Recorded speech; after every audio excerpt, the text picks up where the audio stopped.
Hello, good day everyone. Bimina Jennifer Amatoro. That's my name. And a lot of persons have been asking me, what do you actually do? First of all, I'm a mother, I'm a parent, I am a teacher, I am a speech therapist. Yes, these are the things that I can say that I do. In Nigeria, when we engage a child who is autistic, we do not just work on speech. We do behavioral therapy, we do occupational therapy, and we do speech. And in order to achieve speech, you must first of all achieve behavior, and the rest of it, then speech comes into play.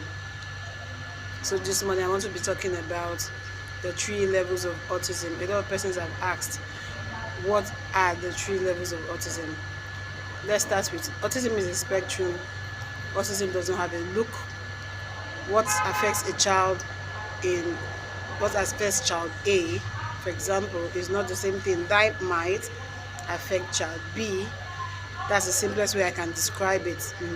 If you see, and if you do an assessment for child A, they might not have the same symptoms. That's why it's a spectrum. It varies. You can see an autistic child who is doing very well, writing, speaking, do not have issues with communication. You can also see an autistic child who has a lot of issues with communication. It does not mean the child is not autistic. It doesn't mean the other child is not autistic. They are both autistic. So it's a spectrum. It varies from child to child. Now let's dive into the main topic of the day, which is the 3 levels of autism. Now, level 1, which is the high functioning autism. A lot of persons are confused. What is high functioning autism? Now, when we talk about high functioning autism, we know that autism usually needs support. Anyone who is autistic will need support. So we're going to be talking about it based on their level of support. So high functioning autism needs support, but they can also thrive independently.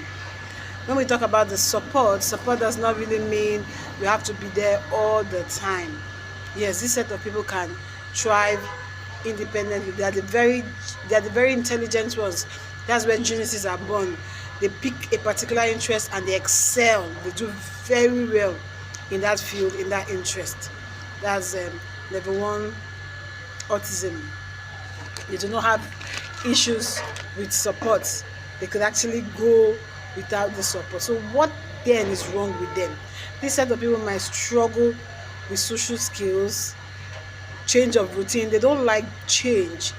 If something is not in routine, is not arranged properly,